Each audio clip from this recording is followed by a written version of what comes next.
this is going to be good. Did you hear it? I heard that. Cut deep. Yeah. Sorry. I didn't know my boss was stupid.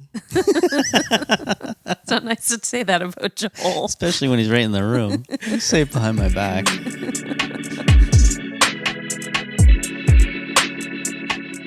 Do you recognize my voice? Pornography. Probably not. What? Join us today on Pornography. ONRAMP where we talk about pornography. Accountability. And Jonathan's beard.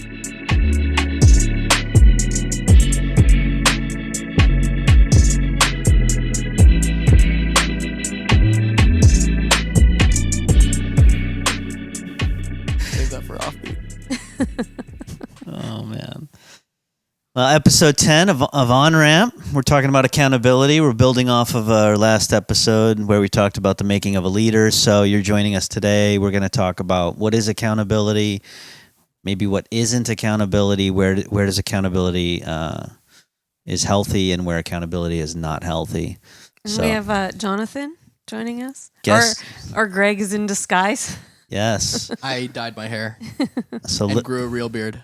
little Good little one. brother energy is I hope in he the doesn't room. listen to this. He won't. Are you kidding me? Greg doesn't listen to anything. He's away, enjoying his time with fam, and we have Jonathan here, guest with us, and you don't see him, but Nathaniel Shang is behind the camera, one of our interns, so thankful for you too, Nate. We see you. Nobody else sees you. So, accountability. Accountability. What is accountability? Ladies first. I thought the same. Yeah. I think, yeah. Yeah. There's a long pause in this one. I mean, we can always dictionary definition it, but I think for me, there's had to been, the subject is an important one. And I've been thinking about it since we recorded the last podcast because I mentioned lying on an annual interview form. If you didn't Casual. hear that, go back and watch it. And then read in a book about Eugene Peterson, about him in a very similar experience. And it got me thinking about the fact that accountability is so important in leadership. And yet it's misunderstood, misapplied, has done damage and harm, and having to consider what it means to me. And for me, accountability is the ability to relate in such a way where I can be open and honest about not just the struggles of life, but there's a safety in a relationship where I can be open and honest to areas of growth, whether that's through sin or through behaviors that need to change or beliefs that need to change. Just an established relationship where there's some safety to my desired areas of growth. So for me, that's what accountability means. Maybe it does need to be a dictionary definition, but for me, that's what it's meant, is that there's a safety in the relationship that I can grow in. Yeah, I think for me, there's a few different definitions of accountability based on, there's things I keep myself accountable to that nobody else knows. There's things that my wife keeps me accountable to that no one outside of our relationship might know. There's things that friends keep me accountable to that based outside of that relationship, other people might not know. There's things that congregation members keep me accountable to. Every time I preach, they're keeping me accountable to truth and theology and doctrine, and coworkers. So I think relationship, to me, it's always allowing an outside perspective to speak into my life about areas that I'm trying to improve on, trying to get better at, or maybe areas of past failure that they're kind of people that I've invited into my life to provide some of those boundary lines or to ask me about those boundary lines to kind of keep me, on the path, so to speak. So I think there are varying degrees based on trust, based on relationship, and based on like arenas of yeah, again, my marriage accountability different from my teaching accountability. Anyway, I don't know if that was a definition or just a defining the different areas of accountability in I my just own think life. we talked last week or last episode about good leadership. And when we consider the issues that have gone on in different, denominations and leaders over the last couple years, we know instinctively that something is missing in providing like safety and longevity in leadership. Like, what is the missing piece? And a lot of people have brought up the idea of accountability and how do we have institutional accountability? How do we have accountability within leadership? Is that even the right word? Are we? Yeah. Yeah. Is that the like? What do you think, Jonathan? Yeah, no, that's a good point. I mean, my experience of accountability has been mixed. I feel like there's two very different types. One is like where you step into it yourself. You step into accountability. You ask somebody to keep track of you or to help or to guide you in a certain way. And the other is when you're in a certain position and you're receiving leadership, whether you like it or not. And that's just the position you're in, which many of us are.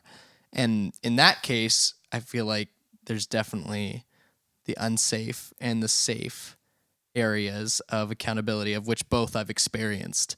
But fortunately at Northside, it's been all good so far. I'm a little worried for the future, but I'm just kidding.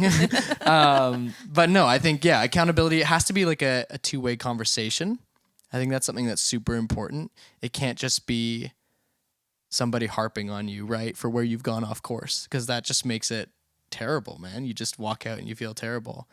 But much like a counseling experience or my experience of counseling, when you walk into that room, you want to share places that you're looking to improve on. You want to share, you want to bring it up, and you want to hear what they have to say because there's trust built. I think that's like a more healthy version of accountability. But I like what you said. I don't know if accountability would be the right word to use, because it's accountability almost seems like counting your things and putting them in order, where I feel like the healthy experience of accountability is stepping more out. It's not just putting things in order. It's stepping out of that and looking to more things like the future vision, and not just focusing on what's going wrong, focusing on what's going right and what more can go right. So then a challenging question would be, is that because our understanding of accountability is influenced for the negative by programs or like purity culture or that kind of mandated accountability where it's so attached to sin that it's like, I have to stop this, so you need an accountability partner, and it's been somewhat maybe abusive at times or mandated where I don't know that has to be the expression of accountability. And I'm not saying that's the only thing. It's just striking me, if we want to run this race of leadership with longevity and finish well, how do we do that? How do we increase a culture of sustaining leadership over the distance? Yeah, I mean, I could speak to the purity culture statement for a second. I think that the way that accountability came to around purity was a list of things that we shouldn't do. So don't dress this way, don't speak this way, don't watch this, don't watch that, don't be alone after 10 o'clock with, in my case, a girl. Don't watch certain things, don't, all this don't, and nobody really ever showed me what to do. Everything was what not to do. Yeah. And, I see this still in culture today. I mean, our kids go to a school and something that they say in their dress code policy was girls should dress modestly and boys should dress smart. In other words, what that's saying is if girls just dress this way, then boys will be okay. What that says is that again, purity culture is accountability is just, don't do this and then it'll lead to this. And I think what's missing in accountability is what to do, how to think, what is healthy ways of relating to each other. Instead of a list of not doing, what does it mean to have healthy relationships? Teach me how to have a healthy relationship. Teach me what it's like to, what to look for in a person in a healthy way. Teach me, and anyway, so on the purity culture thing, I think that needs a lot of work, especially as the church. Not just showing kids what not to do, but teaching them what to do. Anyway, and I think accountability is similar. Like, don't just call me when you've, like, if we're accountability partners, say Jonathan and I were accountability partners, like, I hate that word. He hates that word, so I'll keep using it. Phrase. Typically that means call me when you failed. Yeah. Okay, in AA. AA, it's very similar. So if you're in AA and you're a recovering alcoholic, you have a sponsor, and you would call that sponsor when you fail, right? When you fell off the truck, or you want to. And in there, it's that same idea of, like, call me when you're in trouble. Whereas, anyway, I think it should be more than that. I'll just maybe leave it there. I've talked enough, but yeah. I think that's a great point. And the reason I react like that to that word is because I remember, I think it was youth camp back in like 2017. It's a very youth thing. Yeah. It is. Yeah. Or maybe it was. I think it's changing a little now, but my experience was, find somebody and as a guy, like, get an accountability partner and then go between each other and make sure, like, you keep each other accountable so you're not watching pornography. Yeah.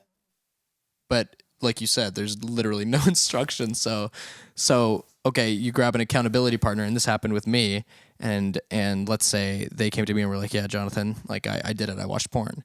Then I wouldn't know what to do. I'd be like, well, why would you do that?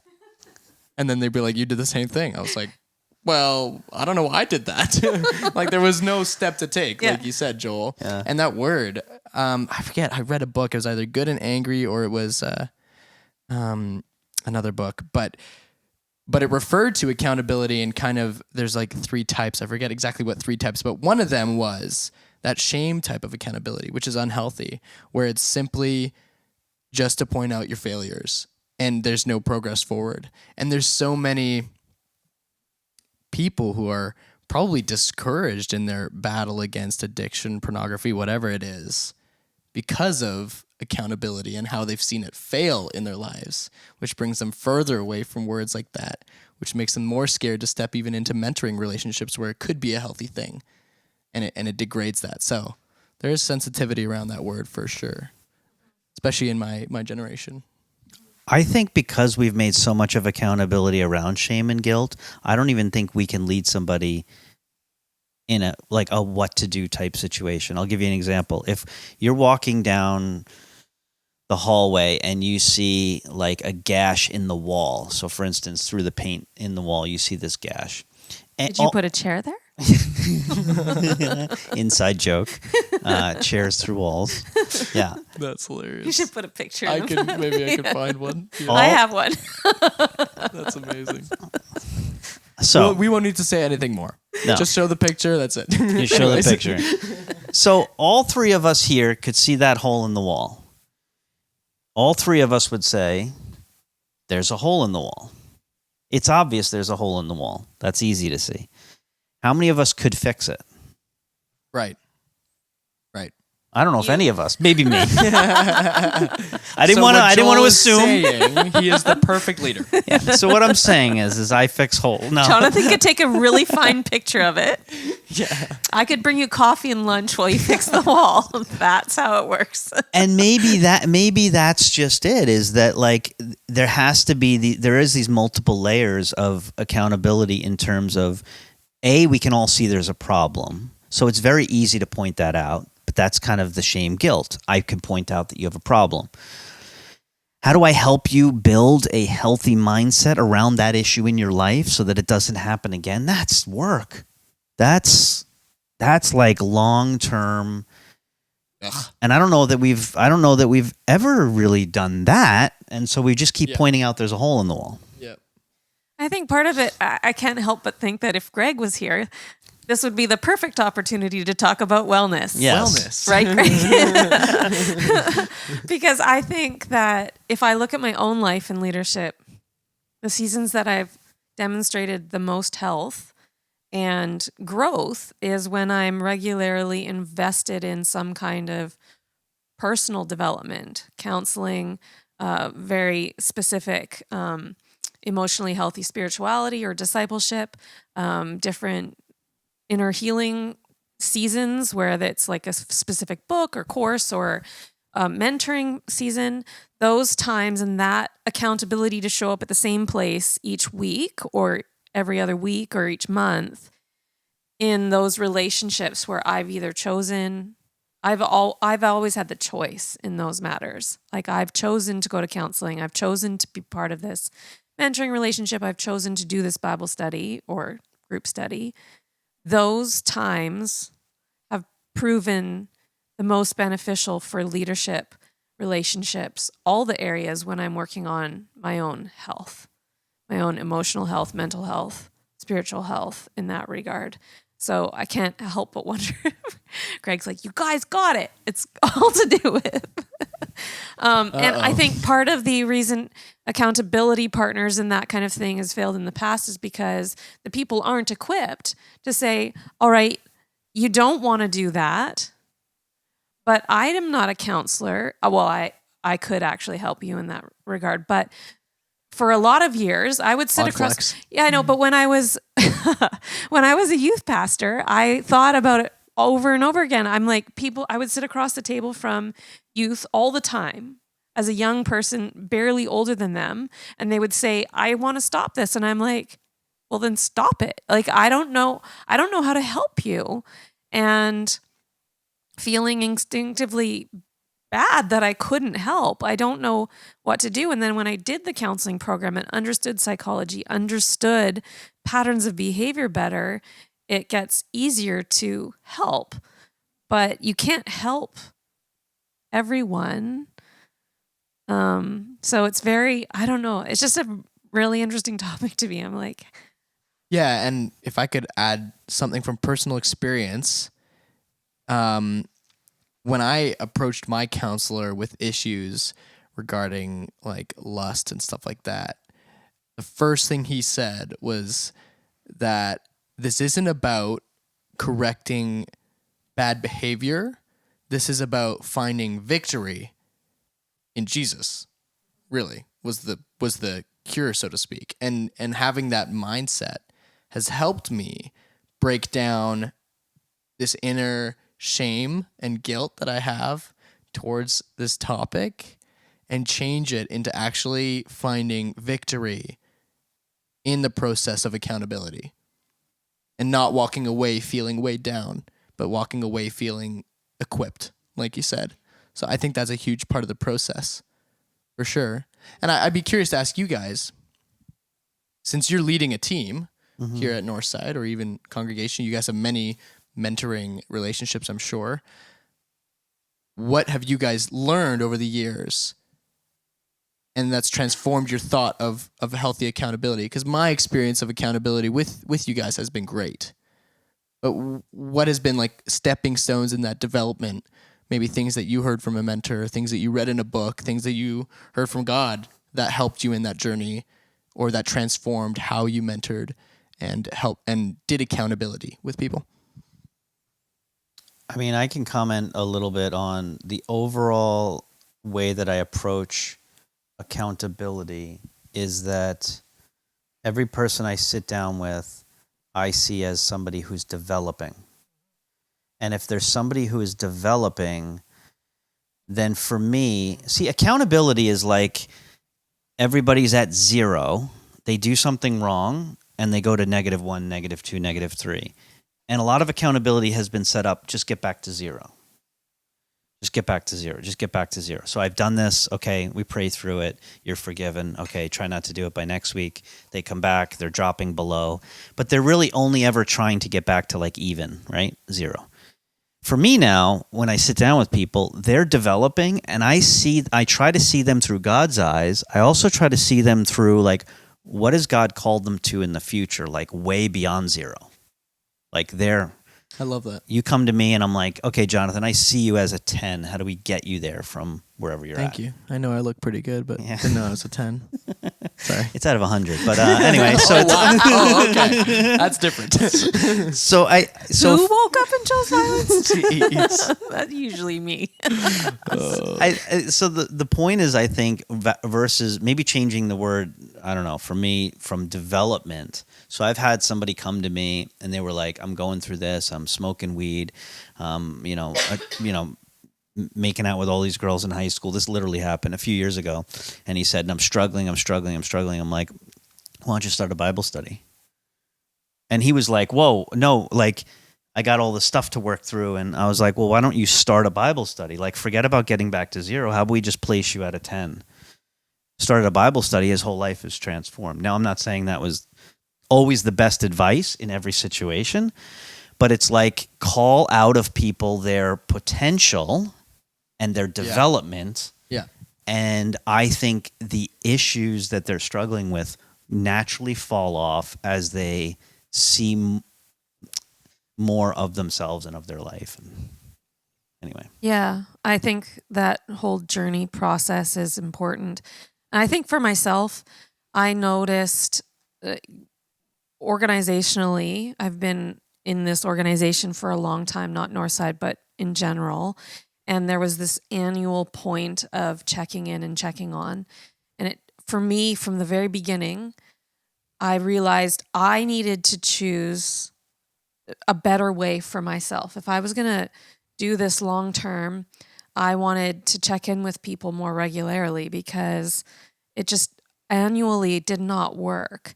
And Sorry, is this for yourself or for others? Like checking in on them for them? This has influenced why and how I work with others, is recognizing in myself, if we do an annual position review, that's just, it doesn't serve a great purpose. So we've recently started doing a monthly check-in process here. And part of the resistance that I've heard is a little bit of fear of, judgment, or like what it's going to be about what I'm doing wrong. And my heart is to redeem that concept, because it's not about what you're doing wrong. It's about celebrating what's going on that's a success, and then providing a pathway for development that you are involved in choosing. Because I mean, after we've related for a while, I can say we have enough relational bridge for me to cross and say, Jonathan, do you mind if I've observed this in you. Do you mind if I say this to you? But I wouldn't have said that a year and a half ago when I first met you. Yeah. Now I could say to you, Jonathan, do you trust me enough to say X? And I could stay in relationship with you and dialogue with you to be able to say maybe a harder truth than usual. I'm not sitting here saying I have something to say. But because we have these now monthly points of check-in, you are part of setting your own goals. And I just think there's huge power in autonomy. So you're at the steering wheel of your life. You say, I want to grow in these areas. And I can say, we see that about you. Have you also considered this? Maybe this is an area that you'd like to grow in. You consider what it would look like for you to grow in that area. So it's, yes, can we support you in that? What do you need from us? Is there, asking someone, do you need me to ask you after meetings this question? Is that helpful to you? No? Okay, that's fine. What is helpful for you? So it's, for me, it's trusting you. It's trusting our relationship. It's trusting the safety and culture that we're trying to cultivate here. And I don't know that that's like just an automatic given in every place, in every situation. But yeah, I just think that for me and my leadership and the way I'm trying to connect monthly, weekly is too much. Yeah. Bi-weekly can be, depending on the season. And then, so for like leadership personal relationship, that kind of thing, checking in monthly. You know, how was your last month? What are your goals coming up? Blah, blah, blah, that kind of thing. So I'm curious, what would happen if you say to somebody, so you saw an issue ongoing, you didn't have that relationship. However, you're supposed to be their overseer. What would you say? Ooh. What would you say if somebody says, and you said to them, you know, Bob, we don't have a Bob that works here, by the way. You know, Bob. We did, but no longer. That's a He's joke. gone. that's actually Nathaniel's first name. Sorry, Bob. But what would you do if the person said, no, I don't want, you know, you said to them, can I give you feedback? Is an area that, you know, I've noticed. And they said no. And they said no next month. And they said no next month. Oh, that's not an option. Oh. So at what point does it go from them driving the bus, where you allow them to invite you to speak in, to it's not an option. Like, where does that, you know what I mean? Okay, I thought of an analogy. I feel like it's if you're driving a boat, Yeah. like you can steer your boat in a certain direction, but if you're crashing into other ships, Okay. something's got to happen. You can't be allowed to just keep wreaking havoc, right? So you mean other ships being other people? Like if People- your decisions are affecting other people in the workplace, Not then just it has to be. well, not just that. I think just having it other people would be a obvious limitation. But I don't know. Maybe that's just like a little bit too Well, Jen was quick to abstract. say that's not an option or something. So true. so Well- how? Yeah. I would phrase it in I have a very specific situation coming to mind where I had to bring up something to somebody, and I said I have to bring up something to you, and there wasn't an option. It had to be brought up. There was a situation that had taken place, so there wasn't an option. So I might not ask permission at the offset, but he reacted very poorly. Either in my wording or timing or delivery. He just went from 0 to 100 and was about to storm off. And I said, that's when I stopped and I said, we have been in relationship for 3 years. I have observed you on this experience. This is a gift. This is a quality of you. And I could give very specific feedback, encouragement. You know, we've worked together on this. We've worked together on that. We've worked together on the other thing. Do you not, after all of that, trust me to bring this to you? And if you don't, I respect that, but I also challenge it and question, you know, who can you take this piece of information to that you will trust? So this is an identifiable issue. If you don't trust that it's coming from me, and in this case, like if this was a workplace here, it wouldn't just be me. There would be a team effort. I wouldn't just go out on a limb and be like, Jonathan, fix this. If it was, you know, a thing that was an aware of situation, there are times where stuff needs to be delivered. Information needs to be delivered to you, not like you need to be delivered. But like there are situations where something needs to be said. This isn't okay. Or your pattern of communication at staff meetings is X. Or this is a situation that we can't have in 3 months. We can't be having the same conversation in 3 months. So there's a certain amount of, you get an opportunity to see if you can fix it. And then if you can't, we are going to be having this conversation again. Or if you don't trust or you don't like that I've brought this to you, then take it to someone that you do trust or that you can say to them, and not just be somebody that's going to be a yes person, but, you know, this is what was said at work about me or about my work or about my performance or about my personality. What do you think about that? Can you help me process it? I mean, I've had to do that, take it to my counselor and be like, this is what was said. So, yeah. Yeah, I think that's like both of those steps. Like one, the delivery needs to be kind and loving while also true and frank.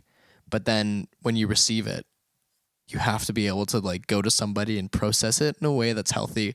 Otherwise, even in me, like we had a conversation. You brought up something that I had to do that I had to correct. And I was like, oh crap. Okay. And while it wasn't a big deal, easy correction, I still went home and bubbled on it and just was like, I feel like a failure in a way. Yet after processing it, you talk about it a little bit with the right people. Then you realize that there was no power in your failure. Yeah. And that's not the point. It's not about a failure. So, but it takes both people. I think that's a hard balance to hit, especially, man, when accountability has been ruined for some people, that definition, and then they receive feedback and don't know what to do with it. That can hurt. And that's why I also think feedback and accountability are very close conversations, because if I've received feedback, I have to be accountable to grow. And sometimes we just leave that within ourselves. Okay, yeah, I'll do better. But sometimes we need that external awareness. If you say, you have a homicidal face before services, which you haven't, but I have heard in the past, and I have to grow and develop in that regard, then I have to have a friend that's like, check your face. And I have to trust that person. So, And did you commit a murder? Yeah. No, I have not. And I'm not even lying about that. Do you think that accountability can happen without encouragement in that relationship? Like for me, encouragement builds trust that I have the best for you. Or people that are encouraging to me, they're like, encouragement for me builds a certain amount of trust in the relationship. In other words, this person wants the best for me. But I was just thinking about that. Like, can you have accountability in a relationship where there isn't positive feedback or encouragement? Or no? I don't think so. Yes. You think so? Just to disagree with you. I'm just kidding. No, I actually think you can. I really think it depends what you're being kept accountable for.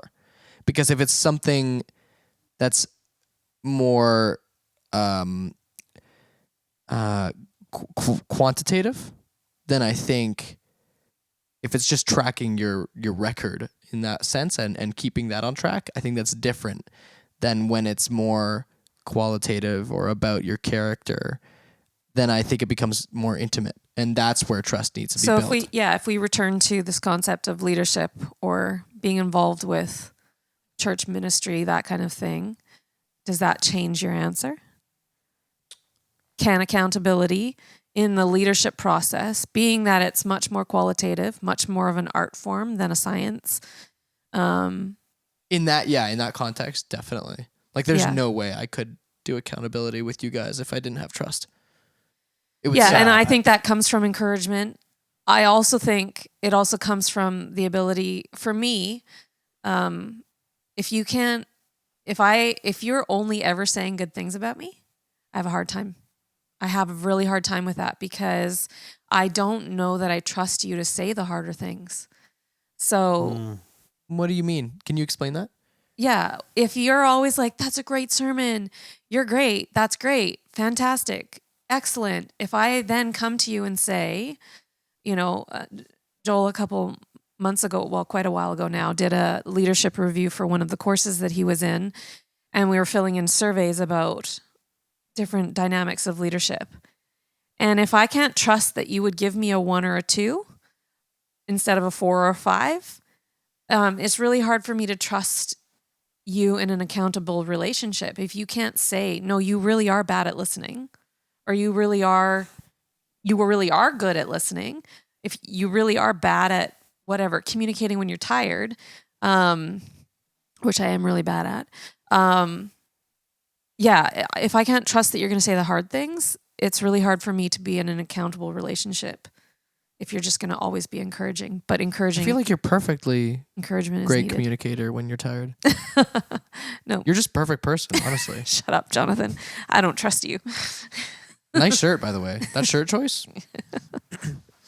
That shirt choice was amazing. Oh my goodness. That was not planned. Joel is lost. These Oh, nerds. Joel, what are you wearing? Some heathen brand on yes, you? Oh, Adidas. that's awkward. Yep.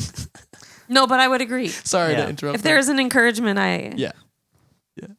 Yeah, I think there has to be. I guess it does depend on what you're. So, like, if we're playing tennis and you're like, okay, keep me accountable if I can serve the ball into the box 10 times in a row, Right. and you miss 3. Well, that's Yeah. that's the quantitative you're talking about. I think as we're looking at, you know, personal accountability. For me, I have received what's the word? I have received feedback from people that don't like me, aren't for me, um, just really, and they said it in the wrong tone, and they meant it in the wrong way, and all of that. But it was true. Yes. But I had to take it. I had to take it that and cut out all the emotion in it. And anyway, I won't even go into the specifics, but take it, and I had to take it and go to people that I did trust, but people that will tell me yes and no, right? The good, and take it to them and go, what do you think about this? And every single one of them threw out that piece of feedback. So I was able to, or in this case, agreed with that feedback. But I've had others where I've taken it to people and they've been like, no, that's not you, that's not, and I've thrown it out. So I think it's really important with a lot of these accountability, feedback, whatever we call it, development conversations, to take it to people you trust, but not all yes people. I agree with that. Because I've had good feedback from people that aren't for me, and I've had bad feedback from people that are for me, like, both sides of it. So I don't know. Community, maybe. Man, and I have a question for you guys. I want to know, if you can't talk about it, what's an ugly experience you've had with accountability in your personal leadership journey, and how did it make you feel, or how did you feel walking away from it? And was that like a long-term thing that you've sat in before? I'm curious. You want to go first? I'll go long. I'm not sure if I want to go first or not. It's all right. We're here for it. I can go for it. first. Yeah. Okay. I mean, and this one's pretty easy just because it's on June 5th being installed as the lead pastor of Northside Church. A few times I No had big deal, by the way. people. Yeah, a few times people told me I would never be a lead pastor, and I wouldn't be the lead pastor of this church.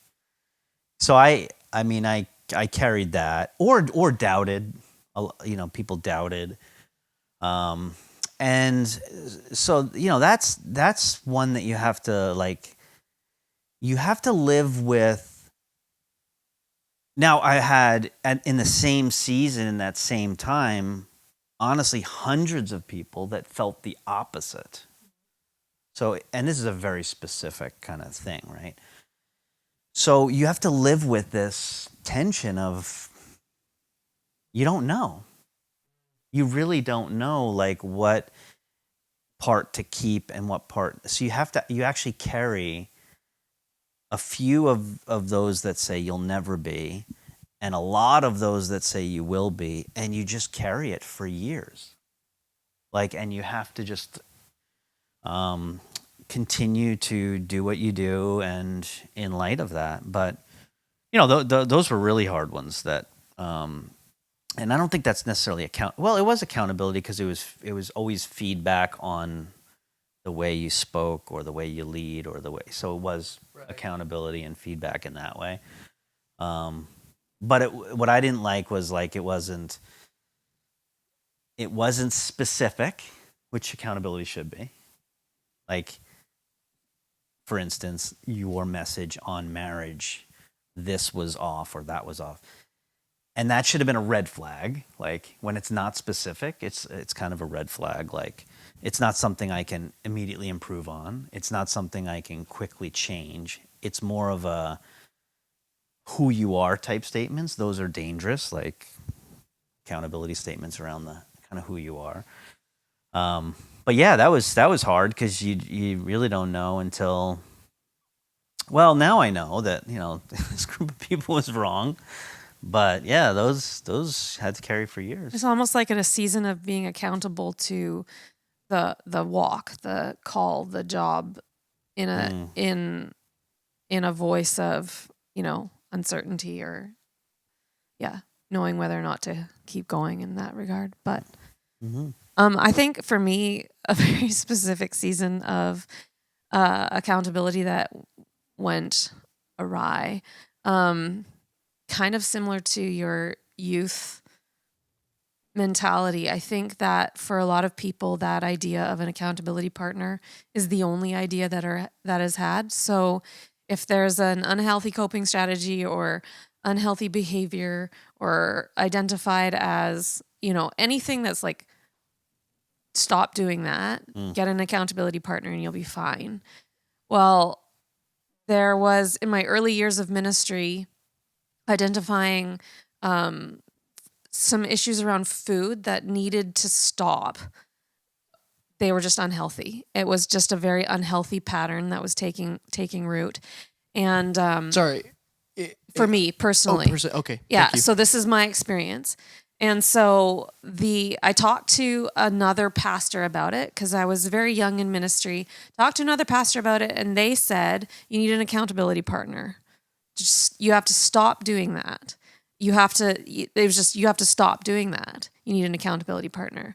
So I asked someone to be an accountability partner, and it was brutal. It was like every day they would call and ask exactly what I'd eaten, exactly. And it was like, there were a couple times in public where they said something and it felt like they had power over me. Oof. And it was painful and it was shaming. Like, I have two experiences where that was one. And then another one was in a group counseling session that I was part of.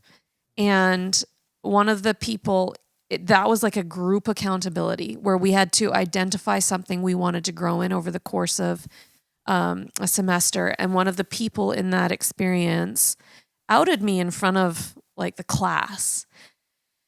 And sitting there, and I was sitting beside a friend. And so both times I've had people close enough to me that have identified this is not okay. When part of my story is being outed by somebody else, I've had people alongside me that are like, this is not okay what's happening. This is not okay for you. This is not your choice, that part of your story is being told on your behalf. This isn't safe. This isn't right.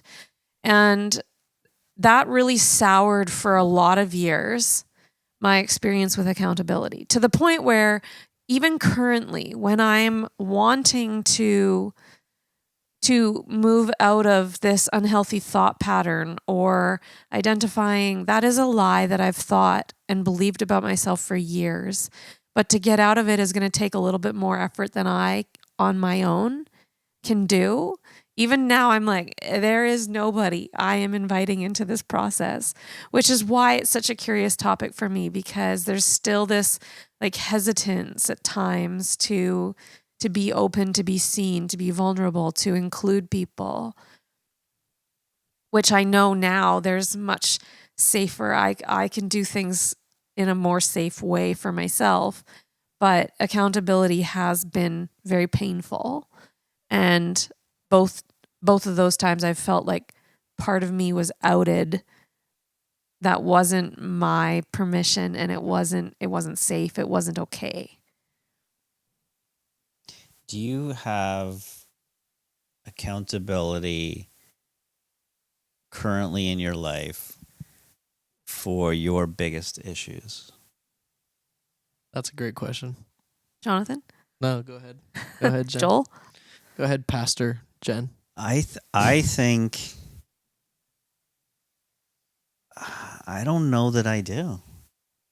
I think that when you get burned, I think when I was younger, like when I was Jonathan's age, I was accountable for everything and anything, and I shared everything with certain people. Like it was, but I'm just looking back and I'm going, right now I would say I'm not sure. Like I think for me it's not necessarily it's maybe thought patterns or things I think, things I, and I'm like, am I? Like, I'm literally sitting here thinking, am I? And would I? And do I need? Yeah. And do But I need to? that's why I'm thinking this topic Yeah. is very interesting, because is it important? Is it necessary? Yeah.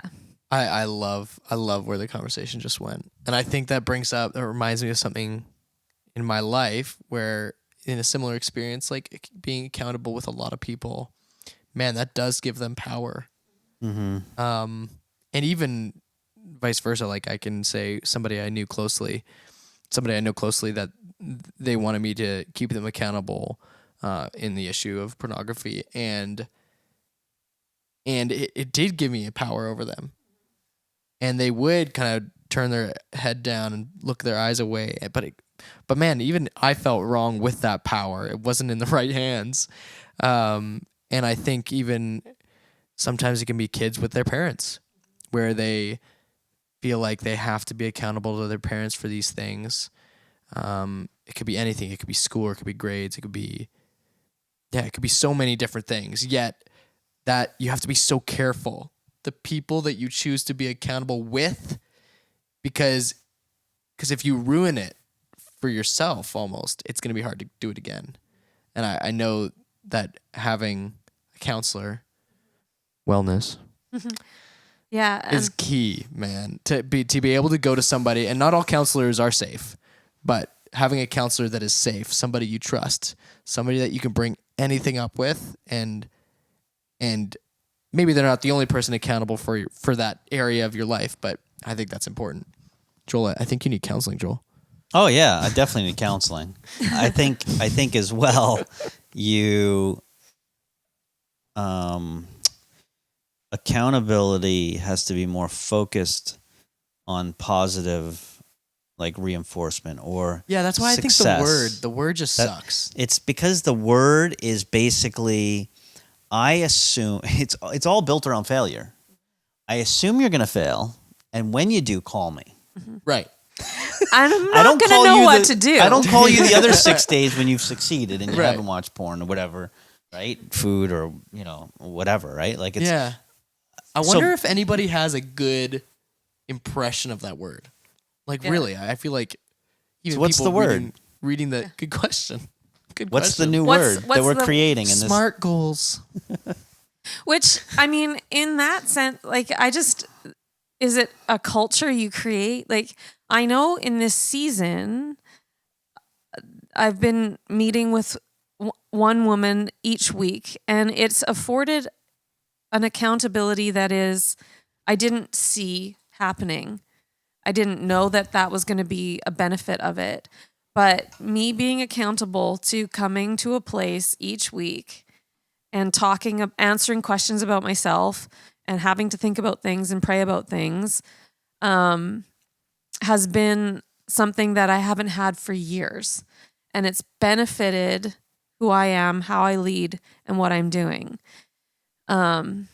And it's not an accountability relationship. Like, it's not like I've said, I need to stop doing this or I need to start doing this. But there's been a safety around it for me to take steps towards wholeness and away from broken patterns of Joel has something to say, broken patterns of Yes. living Formation. instead of accountability. Yes. Spiritual formation, life formation. It is. And I think the art or the spiritual direction, if we could go back or if we could discover that or rediscover that or talk Right. about that as an option of life, being involved with a spiritual director years ago, that was another helpful season because it was just a different posture. But I think like a regular counseling has its own way, spiritual direction, because there's an accountability to show up and develop in that way. Question. Jonathan, you ask a lot of questions. When's Greg back? Greg asks good questions too. But my question is for people who, like, I think we're select because my previous work experiences had nothing like the accountability that I am privileged to have here. And I think a lot of people are in those situations where there is unhealthy accountability relationships, maybe from them down to somebody or from them with somebody horizontally, like somebody that they're just a peer with or somebody above them. What is a real step that you can take to begin to build accountability into more of a healthy thing? Let's say if you're in an unhealthy accountability relationship with your boss, what's a step you can take? Like if there's friction there, or if you are leading somebody and you notice that they're resenting your accountability when you bring that word up, like how can you start to break down those barriers?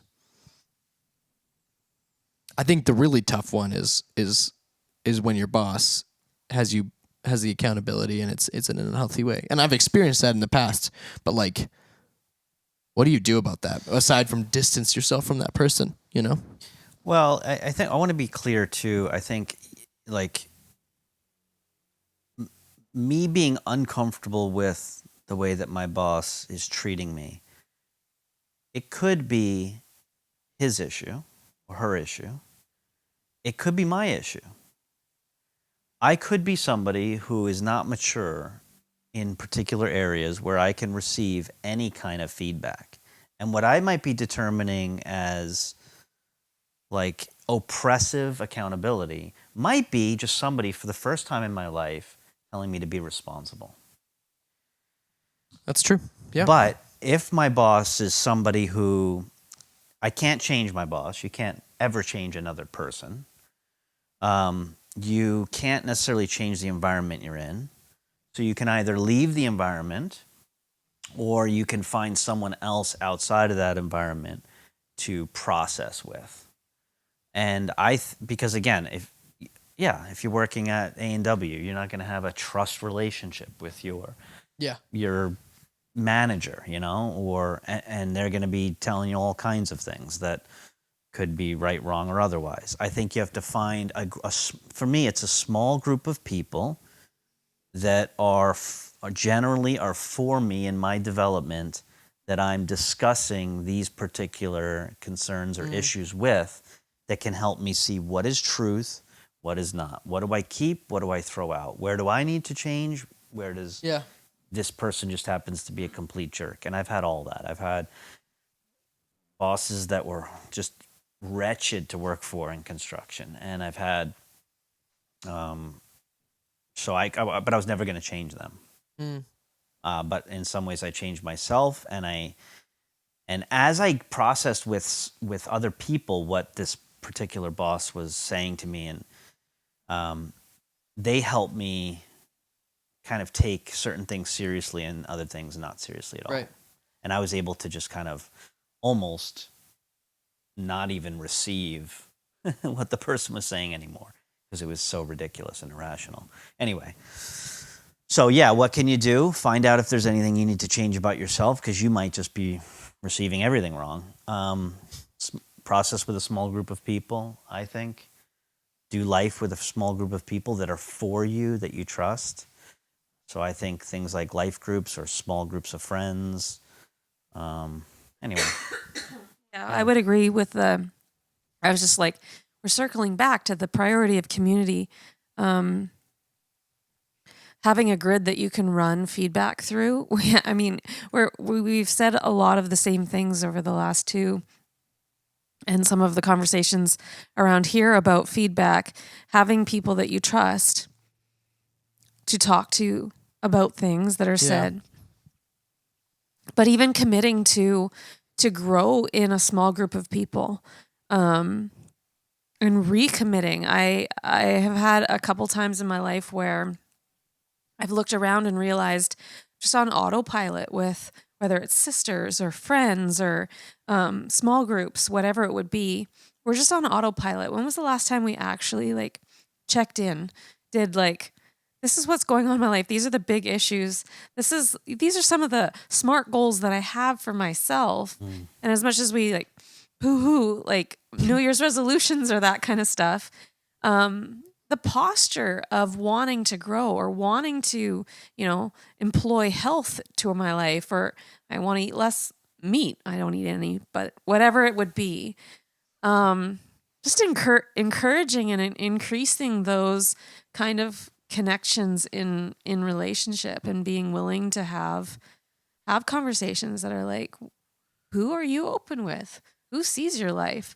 Who do you have the conversations that you don't want to have? Whose questions would you answer that, who asks you questions like that? Like, Yeah. I think in some ways too, it's like where you work doesn't matter as much as who you do life with. My work has not always been, and may not always be, may rarely be a place where I am going to grow and develop as a person, like in my character and in my personal development. And like that is so varying depending on where you are, and usually doesn't happen. But who you do life with, those friends, family, coworkers, like whatever that you actually are growing in, that's I think just important to note, right? Because I agree, there's a lot, you're not in a lifelong career, you're moving from place to place. It's not going to be the kind of environment. But who you do life with, I think there should be development, formation, accountability there in a healthy way. But that's about it. That's about it. That's good. I don't know that it's about it. I think we could. I think we keep just talking. cracked the egg open. Basically, finding people, finding people that you can be open with is very difficult in itself, or can feel difficult in itself. So, but that's a huge key. I think you're exactly right. I don't think it is built instantly.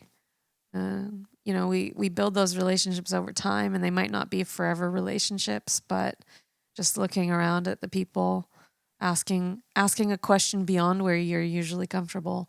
When was the last time you heard God speak? What was he saying? Or, when was the last time you really felt lonely, isolated, struggle?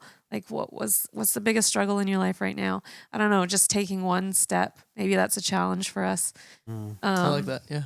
That's good. In the, days and weeks ahead, what's one relationship that God might be highlighting where I want to take one step further or back towards somebody, and asking them how they're doing. Nice.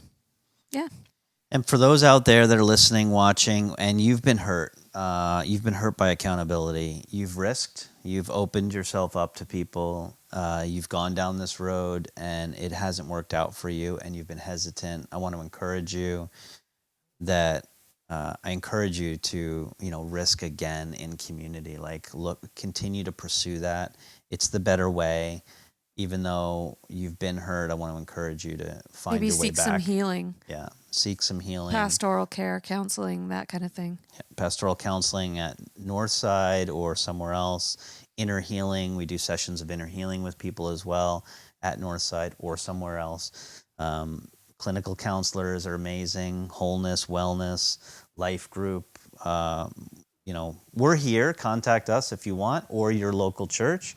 Or your local community that you're a part of. But just want to encourage you in that, because I just sense that a lot of times we get hurt and we don't want to open up again because we think it's going to be the same. But it doesn't have to be, and prayerfully, hopefully won't be for you. So, amen. Yeah, Yep. That's good. Thank you guys for having me. Yeah, thanks for joining. Thanks for joining us. Yeah. Maybe you'll come back. We'll Maybe. see. We'll see. If not, we'll see it offbeat. Teaser.